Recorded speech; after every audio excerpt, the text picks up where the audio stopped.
நான் கிரிமினல் தான், எந்த தலைவனும் கிரிமினல் தான், நானும் கிரிமினல் தான். No worries. Thank you doctor Ramanathan Archana. சமூக வலைத்தளங்களில் அர்ச்சுனாவை பார்த்து நாங்கள் பயப்படவில்லை, ஆனால் அவனுக்கு எதிராக எழுதி கொண்டிருப்பவர்களை பார்த்து தான் பயப்படுகின்றோம். ராமநாதன் அர்ச்சுனா சரியான தவறானவரா என்றும் நல்லவரா கெட்டவனா என்பதை விட தமிழர்களின் கலாச்சாரம் பண்பாட்டை பாதுகாக்கின்றோம் என்று கிளம்பியிருக்கும் சமூக புரட்சியாளர்களின் செயல்பாடுகள் பார்த்து பயப்பட வேண்டிய தேவைகள் இருக்கின்றன. பதிவுகளில் தங்களுக்கு சார்பானவர்கள் யாழ்ராக்கள் அனுமதிக்கப்பட்டு வருகின்றது. மாற்று கருத்துக்கள் பிளக் செய்யப்பட்டு வருகின்றது. அதிகார வர்க்கத்தின் குரலாக ஆணவமாக எழுதி கொண்டிருக்கும் சமூக காவலர்கள் கண்டு பயப்பட வேண்டிய தேவைகள் இருக்கின்றன. எங்களை நீங்கள் கேள்வி கேட்டால் உனக்கும் இதேதான் நடக்கும் என்ற எச்சரிக்கை தருகின்றவர்களை பார்த்து பயப்பட வேண்டிய தேவைகளும் இருக்கின்றன. ஜனநாயகத்தின் குரல் வழியை நசுக்கிக் கொண்டிருப்பவரை பார்த்தும் பயப்பட வேண்டிய தேவைகள் இருக்கின்றன. துஷ்டரை கண்டால் தூரக விலக நினைக்கின்றோம், ஆனால் தூரமாகிவிட்டால் ஒரேடியாக துஷ்டர்களின் அட்டகாசம் அதிகரித்து விடுமோன்ற தேவையும் இருக்கின்றன. ஆகவே ஒவ்வொருவரும் உங்கள் மனசாட்சியை தொட்டு கேளுங்கள். எத்தனையோ அரசியல்வாதிகள் செய்யும் செயல்களுக்காக அவர்களுடைய குடும்ப புகைப்படங்கள் பொதுவெளியில் வெளியிடப்படுவது இல்லையா? புகைப்படங்கள் பகிர்வதற்கு எல்லாம் சட்டப்படியோ சமூக வலைத்தளங்களில் நடவடிக்கை எடுக்க முடியாது என்றும் உங்களுக்கே தெரியும். தனிநபர் பிரச்சனையில் குடும்ப புகைப்படம் பகிர்வது தவறுதான், பிழைதான், கண்டிக்கப்படத்தக்க செயற்பாடுதான், தவிர்த்திருக்க வேண்டிய செயற்பாடுகளில் ஒன்றோ. ஆனால் இதையெல்லாம் அவரை ஒரு பாலியல் வக்கிரம செய்கின்றவர்களாகவும் பெண்கள் சிறுவர்களை கொடுமைப்படுத்துகின்றவர்களாகவும் வாக்கெடுப்பு நடத்துகின்றீர்களே, வாக்கு போடுகின்றவர்களா? உங்களுக்கெல்லாம் உங்கள் வீட்டு பெண்கள் மற்றவர்களெல்லாம் கிள்ளுக்கிறீர்களா? நாம் என்ன ஆயுதம் எடுக்க வேண்டாம் என்பதை எமது எதிரிதான் தீர்மானிக்க வேண்டாம். எந்த சந்தர்ப்பத்தில் அந்த புகைப்படம் வெளியிடப்பட்டிருப்பது என்பதை நீங்கள் அறிந்தீர்கள். கடந்த வருடம் கூட ஒரு மருத்துவரின் புகைப்படங்களையெல்லாம் பகிர்ந்து கொள்ளவில்லையா? கௌசல்யா நரேனின் குடும்ப புகைப்படங்களையெல்லாம் பகிர்ந்து கொள்ளவில்லையா? கருணாநிதி செய்ததற்காக வம்சத்தை புகைப்படமாக்கி சாபமிட்டதில்லையா? மகிந்த செய்த தவறுக்காக அவருடைய பேரப்பிள்ளைகளின் புகைப்படங்களையும் பகிர்ந்து கண்டபடி விமர்சிக்கவில்லையா? சவகச்சேரி மருத்துவமை பற்றி கேள்வி கேட்டால் அர்ச்சுனாவின் சொந்த வாழ்க்கையிலெல்லாம் எழுந்திருக்கின்ற புகார்களையும் அவரை பற்றியெல்லாம் எழுதவில்லையா? நாம் கேள்வி கேட்பதனால் என்னை குறிவைத்து நீங்கள் இதை செய்ய மாட்டீர்கள் என்பது என் நினைச்சியாம். பொய் வழக்கு வரும், ஒருவர் சேற்றில் கால் வைக்கின்றார், அனைத்தும் தயாராக இருக்க வேண்டும் என்று சொல்லுவதில்லையா? மீண்டும் சொல்கின்றோம், அர்ச்சுனாவுக்காக நாங்கள் பயப்படவில்லை, உங்களை பார்த்து தான் பயப்பட வேண்டிய தேவைகள் இருக்கின்றது. அதாவது சமூக வலைத்தள பக்கங்களை பார்த்து மக்களுக்கு நியாயமான பிரச்சனைகள் பொதுவில் பேசுவதே நியாயத்துக்கு ஆதரவு தருவோரை தடை செய்வதற்கான அதிகார வர்க்கம் ஒன்று கூடி நிற்கின்றது. கிட்டத்தட்ட பொது மக்களுக்கும் பெண்களுக்கும் எதிரான வன்முறை ஒன்று கட்டமைத்து விடப்பட்டிருக்கின்றது. பெண்கள் குழந்தைகள் மீதான வன்முறை அக்கிரமங்கள் நடந்த போதும், பாடசாலை பாலியல் ரீதியாக துன்படுத்தப்பட்ட போதும், பள்ளி மாணவர்களும் போதை வசதிகளை வழங்கப்படுத்திய போதும் எங்கே போயிருந்தீர்கள்? ஒருவர் மீது எதற்காக இத்தனை வன்மங்கள்? ஆகவே அர்ஜுனா அவர்கள் பேசுவதுதான் சமூக வலைத்தளங்களில் வைரலாக எல்லோர் கண்ணிலும் தெரிகின்றது. ஆனால் அர்ஜுனாவை விட மிக மோசமான விமர்சனங்கள் செய்து கொண்டிருப்பவர்களை பற்றி நீங்கள் அறியவில்லை அல்லது நீங்கள் பேசவில்லை. எதையும் முழுமையாக பகிராமல் அரைகுறையாக வெட்டியொட்டி தங்களுக்கு சாதகமான பகிர்ந்து குழப்பிக் கொண்டிருக்கின்றார்கள். ஆகவே ஒவ்வொரு வீடியோக்களும் ஆடியோக்களும் உண்மைத்தன்மை பற்றி கேள்விக்குறியாக நகர்ந்து கொண்டிருக்கின்றது. ஆகவே ஒவ்வொரு பிரச்சனைக்கு பின்னால், ஒவ்வொரு பேச்சுக்களுக்கும் பின்னால், வார்த்தைகளுக்கு பின்னால் இருக்கும் அனைத்தையும் ஆராய்ந்து அறிந்து முடிவெடுங்கள். செயல்பாடுகளுக்காக மக்களுக்கான தேடலை தூண்டுவிக்க சிந்திக்க வைக்க அர்ச்சுனா முயற்சி செய்கின்றார். அர்ச்சுனாவை எதிர்க்கின்றோம் என்று சொல்லி உங்களுக்கு கிடைத்திருக்கும் இந்த இறுதி வாய்ப்பை தவறவிடப் போகின்றீர்களா? ஆகவே அர்ச்சுனா பற்றி ஆக்கப்பூர்வமான கருத்துக்களையும் ஏனையவர்களுக்கு சென்றடைய செய்யுங்கள். ஆகவே அர்ச்சுனா தோற்றுவிட்டான் என்று நீங்கள் நினைப்பது தவறு. அர்ச்சுனாவை நையாண்டி கேலி செய்த அனைவரும் ஊழல்வாதிகளுக்கு துணை போடுவதற்கு காரணமானவர்கள். ஆகவே அர்ச்சுனாவை நையாண்டி கேலி செய்த அனைவரும் ஊழல்வாதிகளுக்கு துணை போடுவதற்கும் அவரவர் சொந்த மருத்துவமனைகளில் அனுமதிக்கப்படும் போது தெரிந்து கொள்வார்கள்.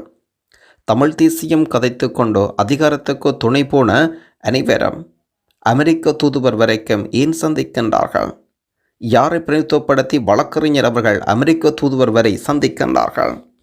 அவர்களுடன் என்ன கதைக்கின்றார்கள்? அர்ச்சுனாவுக்கு இந்த வருடம் சிறை தண்டனை கிடைக்கும் என்றும் சமூக வலைத்தளங்களில் செய்திகளை வைரலாக்கி கொண்டிருக்கின்றனர். ஆகவே அர்ச்சுனாவின் இறுதி விருப்பமாக இருப்பது அடுத்த 5 வருடங்களின் பிறகு அரசியல் செய்கின்றனோ இல்லையோ எனக்கு தெரியாது. ஆனால் உங்கள் அரசியல்வாதியை அல்லது மாகாண சபை பிரதிநிதி ஒருவரை தெரிவு செய்யும் போது சில தகமைகளின் அடிப்படையில் அதிகூடிய தன்மைகள் உள்ளவரை தேர்வு செய்து கொள்ளுங்கள். இவை அரசியல் தொடங்கிய சில காலங்களில் நான் உணர்ந்து கொண்ட விடியும் என்று ராமநாதன் அர்ச்சுனா குறிப்பிடுகின்றார். பொதுமக்களுக்கு உண்மையாக இருக்க வேண்டாம். பொதுமக்களுடன் சாதாரண குடிமகனாக நெருங்கி பழக வேண்டாம். தமிழ் தேசிய போராட்டம் 44,000 விழுதுகளின் அர்ப்பணிப்புகள், தேசிய தலைவனுக்கான குறிக்கோள், அடிப்படை ஒரு நிறுவனம் எவ்வாறு இயங்குகின்றது என்பது சம்பந்தமான அறிவு கூட தெரிந்திருக்க வேண்டாம். ஒரு நிர்வாகத்தில் பொறுப்புள்ள பதவியில் வேலை செய்தவர் ஒருவரால் ஒரு நிர்வாகம் எவ்வாறு நடத்தப்படுகின்றது என்பது சம்பந்தமான அறிவுகள் பெற்றுக்கொள்ள முடியும். பொருளாதாரத்தில் அதிக கடன் படாமலும் அதிக சொத்து சேர்த்து வைத்திருப்பவர் அல்லாத ஒருத்தரையும் தேர்வு செய்தல் வேண்டாம். சட்டம், நீதி, காவல்துறை சம்பந்தமான அடிப்படை அறிவு இருக்க வேண்டாம். மொழியாற்றல் மிக முக்கியம். நான் தமிழன் என்று சொல்லி தம்பட்டம் அடிப்பதை விடுத்து சகோதர மொழியில் மொழியாற்றல் கொண்டிருப்பது சகோதர இனத்தவர்களின் மனதை வெல்ல உதவி செய்யும். தமிழர்களுக்கான எதிர்காலத்துக்கான அர்ப்பணிப்புள்ள கடந்த கால நடவடிக்கைகள், கடந்த காலத்தில் சம்பந்தப்பட்ட நபரின் குற்றவியல் வரலாறு, கல்வி தகமைகள், மேலும் பட்டப்படிப்புகள் இருந்தால் நல்லாம். இவை எல்லாவற்றையும் கொண்ட ஒரு பொதுவான இவற்றில் பெருமளவானவற்றை கொண்ட ஒருவரை நீங்கள் தேர்வு செய்யும் இடத்து உங்கள் குழந்தைகளின் எதிர்காலம் மாற்றம் செய்யலாம். மீண்டும் மீண்டும் அதே வெள்ளை வேட்டிகளுக்கும் அதே பொய்யர்களுக்கும் நீங்கள் வாக்கிடுவது உங்களை நீங்களே ஒரு பாதாள குழிக்குள் தள்ளிவிடுவதற்கு சமம்.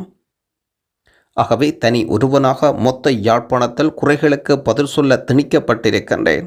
இன்று காலையில் தொலைபேசி அழைப்புகள் ஏற்றுக்கொண்ட வண்ணம் யாழ்ப்பாணம் கிளிநொச்சி நகரில் ஒவ்வொருவரையும் சந்திப்பதற்கு சென்று கொண்டிருக்கின்றேன்.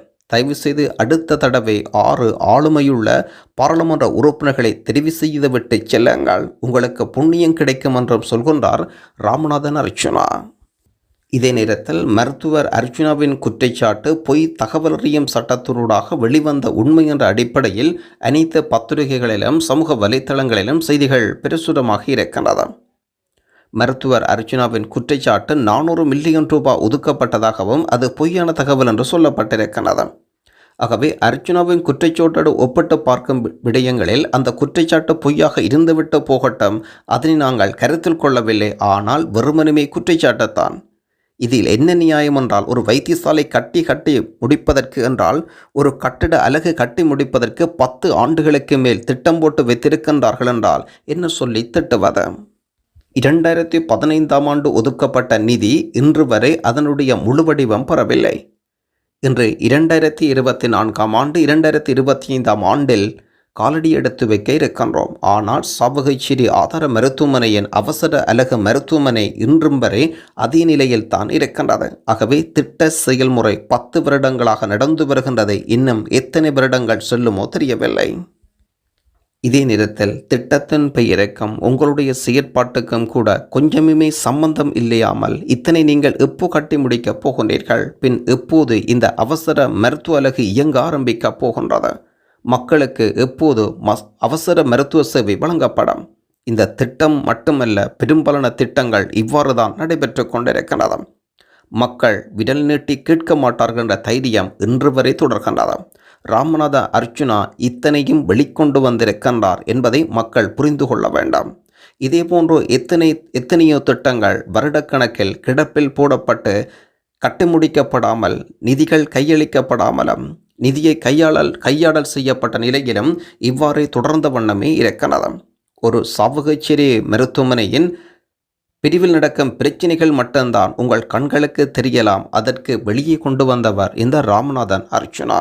இதே போன்று அனைத்து மருத்துவ ரீதியிலும் அனைத்து நிர்வாகத்திலும் பல்வேறு முறைப்பாடுகள் இருக்கின்றன.